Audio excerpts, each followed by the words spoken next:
Attaquons à présent le mondial Qatar 2022. Le Maroc est-il armé pour battre la France? Oui, nous sommes impatients de vous entendre sur ce sujet. Plus de 125, 27, 21, 59, 93, 99. Qatar 2022 au quotidien, eh bien, c'est la prochaine rubrique.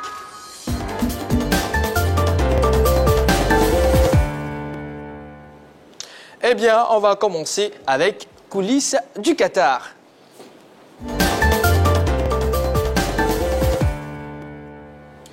Le Portugal crie au scandale contre l'arbitrage. Éliminé aux portes des quarts de finale, le Portugal s'est ouvertement attaqué à l'arbitrage. L'arbitre argentin Facundo Telo est la cible des critiques les plus acerbes de la part des joueurs. Pour eux, un arbitrage juste aurait changé la donne. Allez. De l'Algérie, Riyad Mahrez à l'Ivoirien Didier Drogba en passant par Samuel Eto'o, tous ont eu un mot gentil à l'endroit du Maroc à travers leur compte Twitter. Harit, aux côtés de ses coéquipiers au Qatar, écarté de la liste de Walid Regragui en raison d'une entorse des ligaments croisés du genou gauche contre Monaco. Le milieu de terrain de l'Olympique de Marseille, Amin Harit, se trouve depuis quelques heures au Qatar. Il y est arrivé pour encourager ses partenaires et qui seront face à la France mercredi prochain dans le cadre de la demi-finale historique contre la France. Hugo Lloris, le gardien de but et capitaine de l'équipe de France, revient sur la qualification des Bleus pour le Caridas face à l'Angleterre. Une interview qu'il a accordée à la page Facebook de l'équipe de France. Une grande bataille, comme on l'avait annoncé, ça a été un match de très très haut niveau entre deux grandes nations du football. Et je crois que l'aspect mental a vraiment pris le dessus dans ce match et il faut féliciter tous les mecs, tout l'ensemble. Parce que c'est dans ces moments-là, quand on souffre, que cette force doit ressurgir. Et ça a été le cas ce soir. Donc voilà, c'est une belle étape. Maintenant, il y en a encore une. Mais c'est une fierté d'être dans le dernier carré. C'est une très très bonne chose. Penalty, ouais, avec Harry. Le premier, on se connaît tellement que je me dis qu'il va changer, mais il est resté sur la tendance. Et le deuxième, je pars du bon côté et certainement qu'il doit le sentir, donc il lève un peu et il force un peu le geste. Voilà, c'est un moment important du match. C'est une grande première pour l'Afrique et surtout pour le Maroc qui a validé son billet pour le Caridas du Mondial 2022. Walid Regragui était visiblement un technicien heureux, lui qui devient le premier entraîneur africain à atteindre ce stade de la compétition. Il s'est exprimé au micro de beIN Sport France ensuite. Et pour continuer, Karim Benzema félicite ses coéquipiers. Absent en raison d'une blessure qui l'a obligé à mettre une croix sur le Mondial 2022, Karim Benzema est néanmoins l'un des grands supporters de l'équipe de France. Il n'a d'ailleurs pas hésité à adresser un message d'encouragement à ses coéquipiers. Allez les gars, encore 2 matchs, on y est pour lui. Allez, dernière information, ambiance électrique du stade après la qualification du Maroc. La qualification historique du Maroc pour les demi-finales du Mondial 2022 a été l'occasion pour le public totalement acquis à la cause des Lions de l'Atlas. Est extraordinaire. On regarde ensemble.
l'équipe de France en liesse.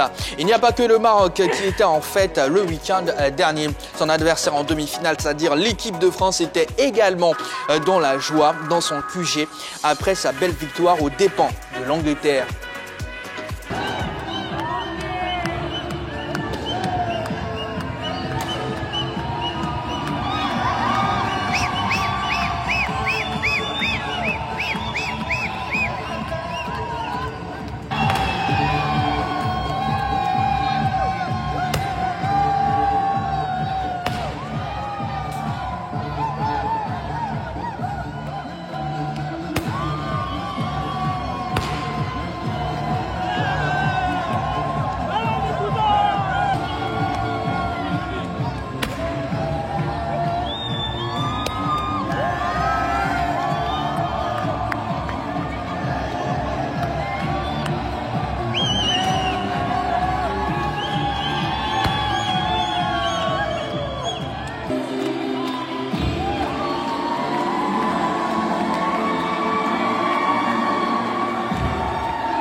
Allez, c'est tout pour les coulisses du Qatar. Allez, Jojo et Moussa Konaté nous embarquent dans un récap assez drôle des quarts de finale du Mondial Qatar 2022. C'est dans Facebook au Qatar. Facebook au Qatar. Candidat approché au Yaferrage. Aujourd'hui là, commentaire versé comme aubergine au marché de Coco Vico. Non, mais qu'est-ce qu'il y a? Comme quoi? Comment ça dépend? Jesus is Lord. Le Brésil et le Portugal sont éliminés de la compétition. On ne pleure pas, on ne pleure pas. Le pauvre Neymar en pleure. C'est interdit de pleurer. Si tu pleures, c'est trop grave. Au lieu de le consoler, Nicolas Delacou dit: il va pouvoir se concentrer sur la Coupe de France maintenant. Casse l'unique continue en disant: Emma Loès a pleuré avec toi, hein? Fallait mentionner son nom. Vous-même regardez cette photo. Comment vous pouvez faire pleurer enfant des gens comme ça? Moussa Diaby interpelle et dit: le brevet de pleureur, c'est Sérédier qui détient ça. Ils vont lui payer des droits. Jesus is Lord. Claude Quadio poursuit en disant: Association des pleureurs professionnels, AP Pro de la CDM, c'est-à-dire Association des pleureurs pro de la Coupe du Monde. Jésus. Serge Didier Zadi va plus loin en interpellant le capitaine national. Capi Sérédier, les gens veulent te voler ta création, ton œuvre, mais c'est blanc. Pour moi, tu demeures et restes le meilleur pleureur que l'humanité n'ait jamais eu. Mais attendez, on dirait Pépé est fâché, hein? Apparemment, il dit que l'arbitre a fait combine. Oh my God. Désiré Béda se plaint et dit: CR7 a marqué 3 buts, mais l'arbitre a refusé parce que CR7 n'était pas bien coiffé. Oh my God. Wow. Fred Aka, lui par contre, se moque très mal. Regardez son commentaire. Yako a Cristiano ainsi qu'à tous ses fans. Eh, mais si tu fais quoi là? Toi aussi tu te moques des gens.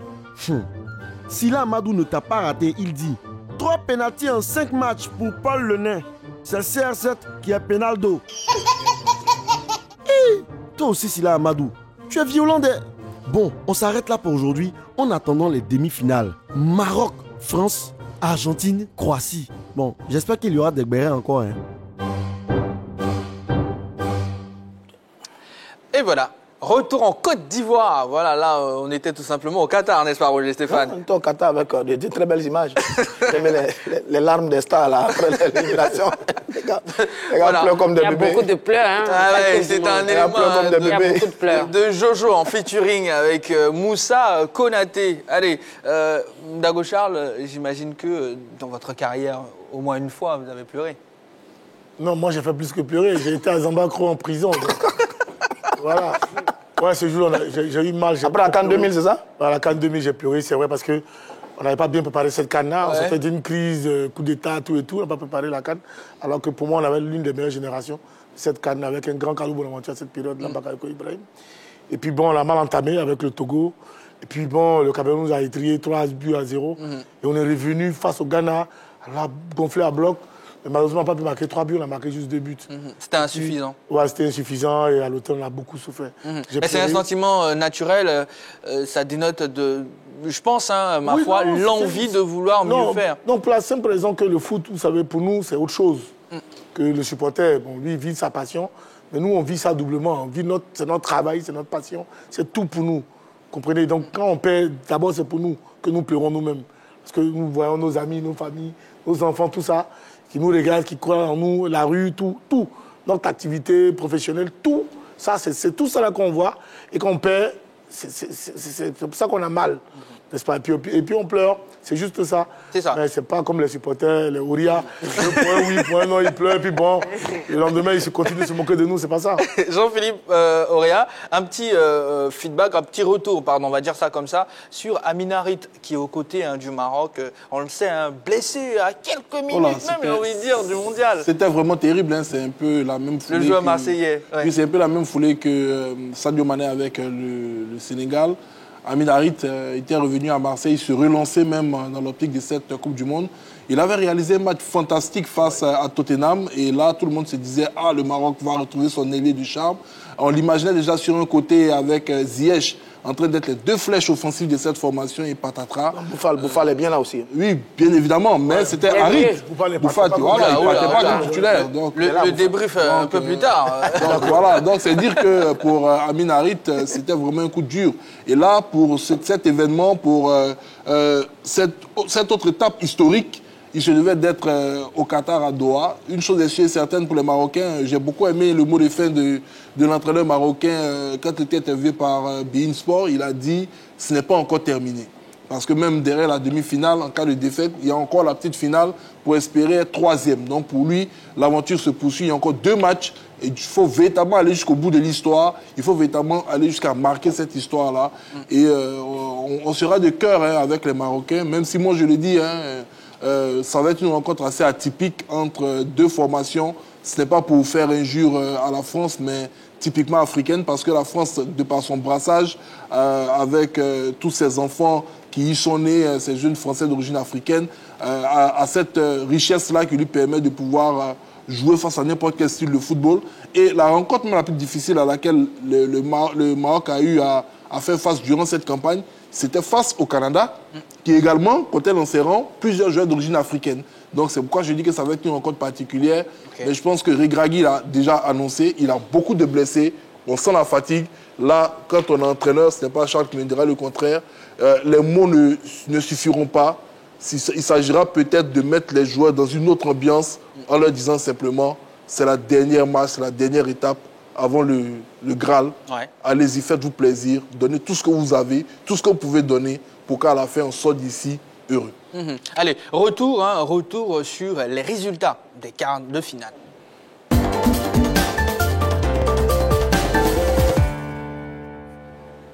Les quarts de finale de la Coupe du Monde 2022 disputés ce week-end au Qatar ont réservé quelques coups d'éclat. Le carré final est assez surprenant. On retrouve l'Argentine, la France, la Croatie et le Maroc. Revenant sur la qualification de la France. La France disputera la 7e demi de son histoire en Coupe du Monde.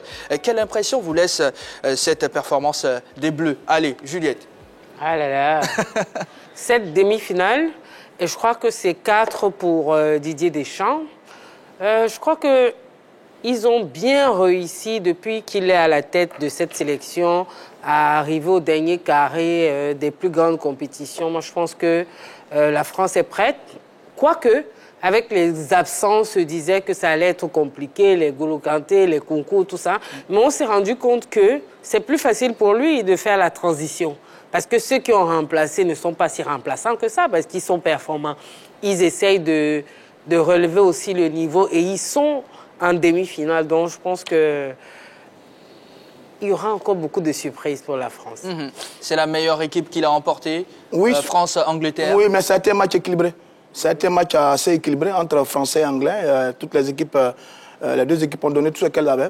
Mais la France a un volume de jeu vraiment impressionnant. Donc, si on refait le film, but de Tchouaméni, oui, égalisation de Kane, et puis le but de Giroud, et le pénalty raté d'Harry Kane. Et puis le pénalty raté d'Harry Kane. Je veux dire, la France a un volume de jeu très, très impressionnant.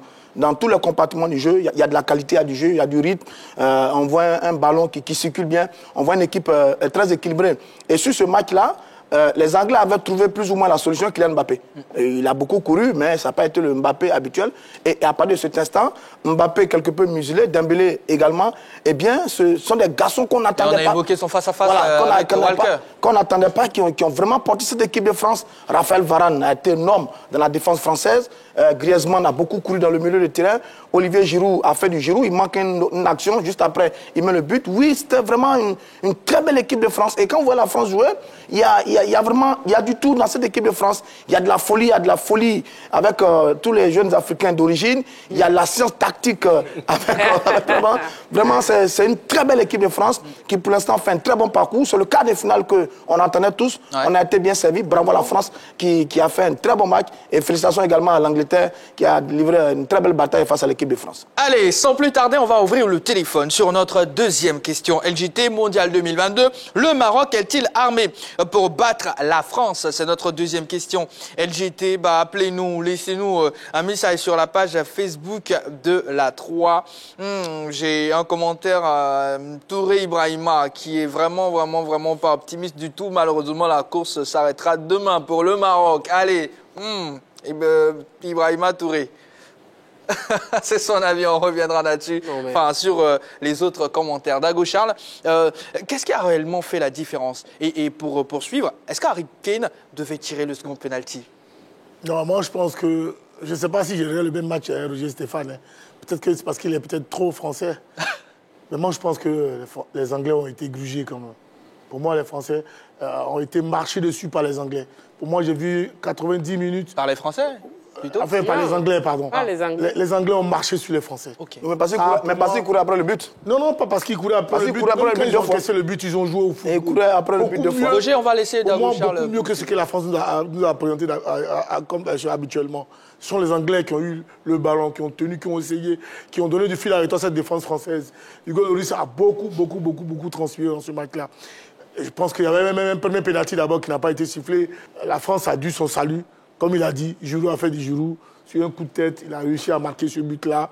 Mais sinon, quand on regarde cette rencontre-là, pour moi, l'Angleterre méritait de remporter cette victoire-là. Mais c'est ça aussi, les grandes nations de foot. À un moment donné, tu es habité par la baraka, et c'est cette baraka qui fait que la France gagne cette équipe anglaise. Sinon, pour ce que la France nous a montré depuis le début du mondial, franchement, face à l'Angleterre, c'était tout un autre match. C'était trop difficile. Ni Mbappé, lui-même l'a souligné, ni Dembélé, Griezmann, on n'a vu personne. C'est dans notre jeu. Français, le jeune homme, le petit frère, Chouamini seul, qui s'est débrouillé, qui s'est débattu dans ce milieu de terrain-là. Voilà. Pour moi, si l'arbitrage avait été ne serait-ce qu'un peu bon, je suis convaincu que les Anglais seraient venus à bout de cette équipe française-là. Bon, maintenant, s'ils peuvent jouer de la même façon qu'ils ont joué contre l'Angleterre, écoutez, j'espère que les Marocains vont profiter pour les battre. Allez, Mondial 2022, le Maroc est-il armé pour battre la France? Sur la page Facebook de la 3. Amos Israël Zereoui. Bonsoir LJT. Effectivement, avec ce parcours, le Maroc a tout pour battre la France. Avec un collectif solidaire et des individualités comme Ziyech Nesri, Amrabat, mon coup de cœur, et le jeune Azedine Ounahi. Oui, c'est une vraie équipe en plus du gardien Bonou, qui pour moi est l'un des meilleurs du tournoi. Que le Maroc ne se fasse pas de complexe.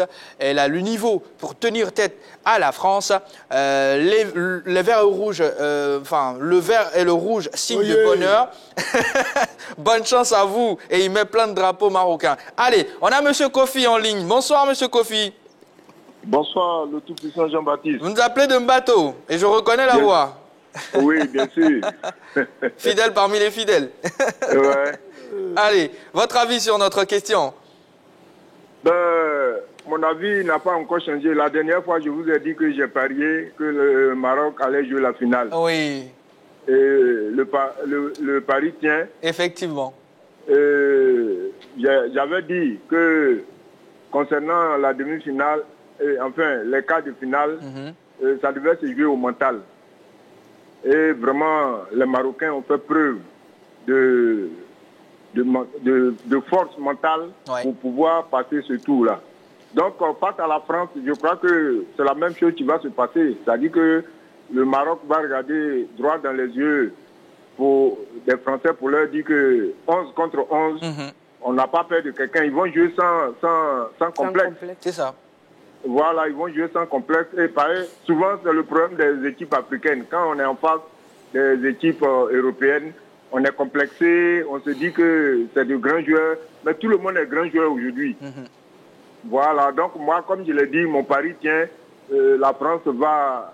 ils seront balayés et puis on va à la finale. D'accord, merci beaucoup, Monsieur Kofi Mathieu. Ok. Excellente soirée à vous. Et puis bonne émission. Merci beaucoup. Alors, Jean-Philippe, un petit retour sur la performance des anciens. Permettez-moi de mettre Kylian Mbappé dans le lot. Le face-à-face Kylian Walker, la performance de Griezmann et aussi la performance de Giroud. Comment vous l'expliquez ? Je pense que déjà, concernant Kylian Mbappé, l'entraîneur anglais Southgate a commis peut-être une certaine erreur. Parce qu'on a vu sur des phases de jeu que Kylian Mbappé, lorsqu'il contrôlait le ballon, il y avait une sorte de losange qui était autour de lui. Il monopolisait à lui seul 4 joueurs. Si on regarde la palette du premier but français, tout part de Kylian Mbappé. Il contrôle le ballon, il fixe, il va dans un 1-2, il s'excentre. Et là, les Anglais pensent qu'il va tout simplement revenir dans l'axe. Mais non, il fait une course croisée en diagonale. Il se retrouve au cœur de la défense. Il transfère le ballon à Griezmann. Griezmann le ramène sur Tchouaméni, petit contrôle, frappe, petit filet. Je pense que ça a été tout simplement très bien réfléchi de la part du garçon, qui a su ne pas tomber dans le piège des Anglais parce qu'il se disait qu'il fallait fermer les couloirs, qu'il allait essayer tout le temps de se débouler. Mais on a vu un Kylian Mbappé qui a joué comme un meneur de jeu excentré tout le long de la rencontre. Mais quand vous monopolisez 2-3 joueurs sur un adversaire, il est évident que les autres ont suffisamment d'espace pour s'exprimer. Et Griezmann en a profité, Tchouaméni, Giroud en a profité également. Et je pense que ces anciens-là, ils ont su pour cette campagne mener, tirer tous les jeunes vers le haut. Parce que le grand problème que la France a connu, tout à l'heure, Charles le disait, qu'il avait trouvé les Anglais beaucoup plus fringants que les Français. Mais quand on regarde quand même la liste des joueurs que les Français ont perdus à l'entame de cette compétition, les Français sont félicités pour être arrivés quand même en demi-finale. Allez, parce que à 26 là. Non, ils sont 25. Ils sont 25. Et dès le premier match, ils ont perdu le latéral gauche. Donc actuellement, même, ils sont à 24. Donc concernant cette équipe de France et les anciens, je pense qu'ils ont été à la hauteur des espérances placées en eux. Et je pense qu'ils peuvent mener cette équipe jusqu'au bout. Merci beaucoup, Jean-Philippe Pouria. Tout en rappelant que vous pouvez toujours nous appeler. Plus 225 27 21 59 93 99. Oui, on va poursuivre à présent en décortiquant, oui, la perf des quarts.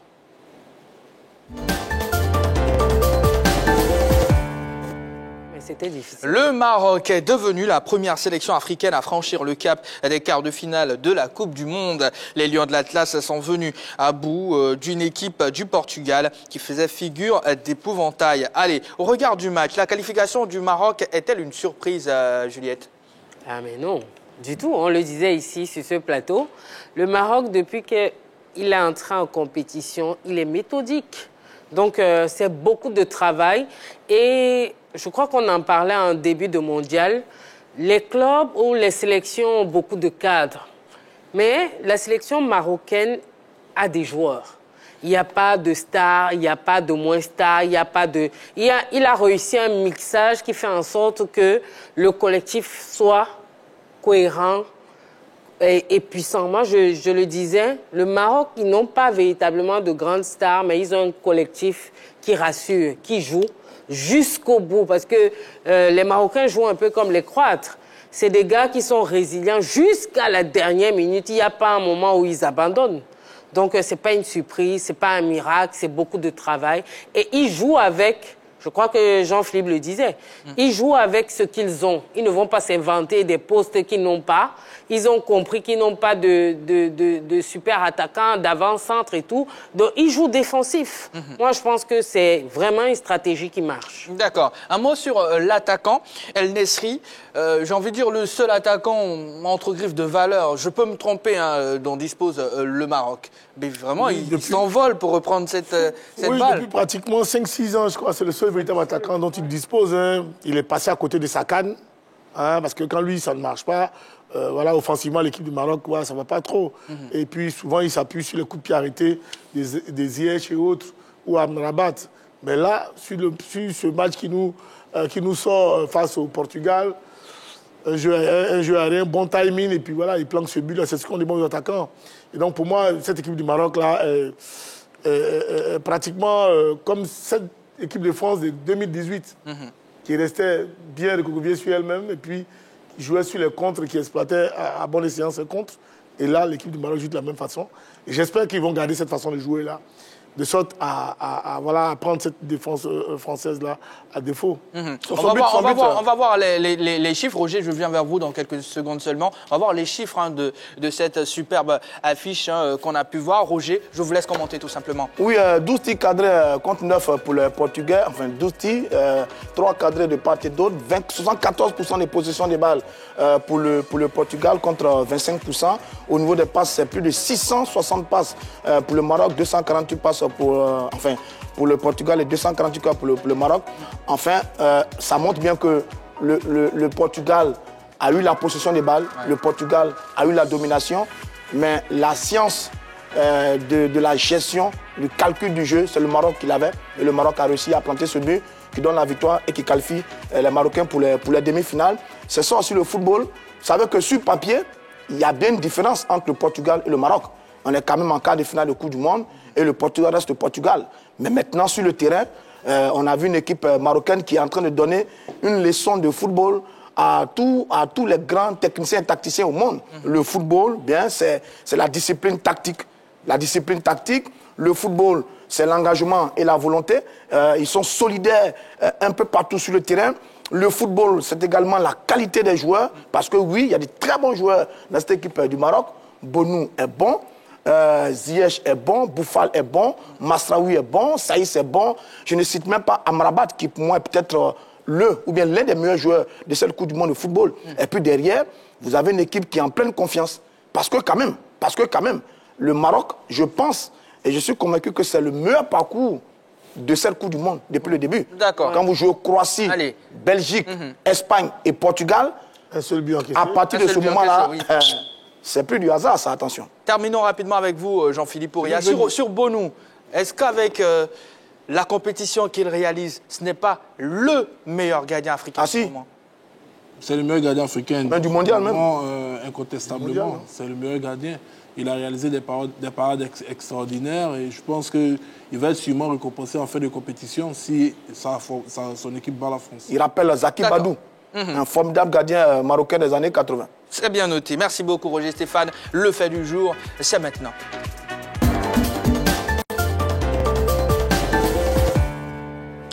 La première demi-finale de la Coupe du Monde Qatar 2022 a lieu demain, mardi 13 décembre. Elle opposera l'Argentine à la Croatie. Allons-nous assister à une opposition de style, Roger Stéphane? Oui, évidemment, une opposition de style. Le football technique des Croates et leur science également de la gestion des matchs. On a vu ça sur tous les matchs qu'ils ont disputés depuis le début de la compétition. Ça a commencé avec le pré-match avec le Maroc. Ensuite, on a vu leur comportement face à l'équipe du Japon. On les a vus également face au Brésil. Donc, c'est une équipe qui a des joueurs de très grande qualité, de très bons techniciens, à l'image de Perisic, Modric, etc., mais qui gère parfaitement les matchs. Elle est capable de faire déjouer les adversaires. Et on a vu ça face à l'équipe du Brésil. Maintenant, en face, vous avez le génie argentin. Le génie argentin dans le maniement du ballon, etc., qui vont s'appuyer sur un numéro 10 qui fait une superbe campagne en ce moment, qui est Lionel Messi. Oui, c'est deux formidables équipes qui vont se retrouver pour cette demi-finale. L'Argentine, jusque-là, fait un très bon parcours. Il y a un parcours sans faute. Ouais. Si j'exclus la défaite de la première journée face à l'équipe de l'Arabie Saoudite, on s'était tous posé des questions sur la qualité réelle de l'Argentine. Ouais. Mais progressivement, Messi et ses coéquipiers ont repris le ballon, ont repris le jeu, ont montré les belles phases. Et là, en ce moment, ils sont en demi-finale. On espère qu'ils vont terminer en beauté face à la Croatie. Mais attention, cette équipe de Croatie est très intelligente et elle a déjà montré sur les 2 derniers matchs. Allez, on tend allègrement vers la fin de cette émission, mais j'aimerais initier un petit face-à-face. Jean-Philippe Ouria, Dago Charles, allez, ce n'est pas pipé du tout. Est-ce que vous croyez sincèrement en une victoire de l'Argentine face à la Croatie? Non. Non? Dao Charles? Si. D'accord. En une minute, et dites-nous tout. Pourquoi? Parce que déjà, la Croatie, c'est le vice-champion du monde. La Croatie, c'est une formation qui a une stabilité, qui est suffisamment solide, qui a croisé des adversaires d'un certain calibre et qui a réussi quand même à remonter le score face au Brésil, qui était l'archi-favori de cette compétition avant de se qualifier pour la finale. C'est une équipe également qui sait jouer sous pression. On a vu que face aux Argentins, il faut maîtriser cela parce qu'ils sont très provocateurs, ils savent pourrir le match. Et les Croates, eux, ils n'ont qu'une seule envie, c'est de permettre à leur métronome, tout comme les Argentins, de pouvoir terminer en beauté cette compétition et puis remporter le tournoi final. Donc, merci beaucoup. Que la Croatie va faire sortir l'Argentine. Allez-y. Moi, je pense que l'Argentine va venir à bout facilement de cette équipe croate. Parce qu'elle ne va pas passer tous les mondiales à jouer les prolongations. Depuis 2018. Depuis 2018. On en a marre, nous autres. Mais je veux dire, footballistiquement parlant, cette équipe argentine est mieux armée. Parce qu'en dehors de son faux pas que Roger Stéphane a souligné face à l'Arabie Saoudite, on a vu une autre équipe d'Argentine requinquée, regonflée à bloc autour d'un Lionel Messi, pour moi, le meilleur joueur de ce tournoi-là pour l'instant. Voilà. Et donc, il n'y a pas de problème. Et puis, en plus de l'effectivité du jeu argentin, il y a le public argentin, qui est le plus grand public qui s'est déplacé dans ce mondial. Mais en tout cas, la Croatie a la miss. Hein. Donc, bon, voilà. Enfin, s'ils sont les Miss qui vont gagner le mondial, maintenant on verra. Mais moi, je sais que l'Argentine va venir à bout de cette équipe croate aussi facilement que. Mais le meilleur joueur du tournoi, c'est pas Messi. En tout cas, ça, c'est un autre face-à-face qu'on va... C'est un autre face-à-face qu'on va organiser. Allez, merci beaucoup, Jean-Philippe. Je sais que... on peut aller au-delà, mais pour aujourd'hui, sur ça, on restera là, tout simplement. Et on va prévoir un autre face-à-face, Roger Stéphane et Dago Charles. Pourquoi pas? Sur le cas, Léo Messiam. Allez, on voit ensemble le programme pour la suite.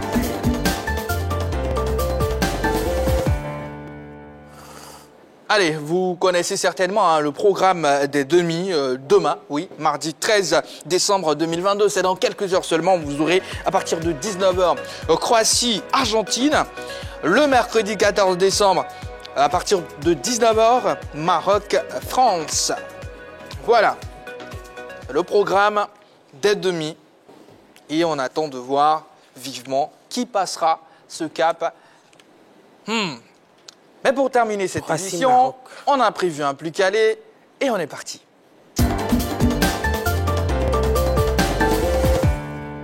Je sais que Dago Charles m'en veut, mais bon, par rapport à la récompense, je vais faire remonter l'information à qui de droit et...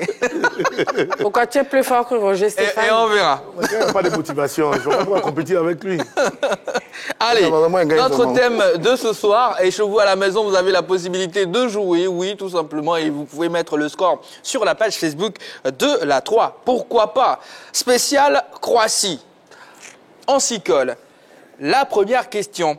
Combien de participations compte la Croatie en Coupe du Monde? Je rappelle que ça a un QCM. D'accord. Les propositions de réponse maintenant. A, 5. B, 6. C, 7. Combien de participations compte la Croatie en Coupe du Monde? J'ai du B. J'ai un petit... Ça, c'est quel genre de B? Jean-Philippe? Pardon. Et j'ai du B. Ça, c'est un faux B. Ça, c'est un faux BD. C'est un faux B. Voilà. Rien à montrer. C'est un tricheur. C'est un PB. C'est tout. Allez. La bonne réponse... Oui, lui. La bonne réponse, c'est B. 6, 1998, 2002, 2006, 2014, 2018 et bien sûr 2022. La deuxième question. Quel joueur détient le record de sélection avec l'équipe de Croatie? A. Dario Zarna. B. Ivan Rakitic. C. Luka Modric. Ah non, Roger, écrivez bien. Roger, il a mis... J'ai 3C, allez-y. Il faut annuler son point, c'est tout. Ah ouais, effectivement. Là, merci beaucoup. Non, je l'ai laissé gagner. J'ai du A, j'ai du C pour Roger, et j'ai du C pour Juliette et Jean-Philippe pour Ria. La bonne réponse, C. Oui, il s'agit de Luka Modric, avec 160 sélections. Il devance Zerna, 134 sélections, et Ivan Perisic, 121 sélections. Rakitic s'est arrêté à 106 sélections. Allez, la troisième question maintenant. Qui est le meilleur buteur en activité de la sélection croate? A. Ivan Perisic. B. Luka Modric. C. Andrej Kramaric. Je ne connais pas. Perisic. J'ai du A, j'ai du A. Pourtant, et je j'ai voulais du B. mettre A. La bonne réponse, c'est A. Perisic. Ivan Perisic avec 33 buts. Devant Modric, 23 buts. Et Kramaric, 22. Le meilleur buteur de l'histoire est Davor Suker avec 45 réalisations. C'est ça. La quatrième et avant-dernière question.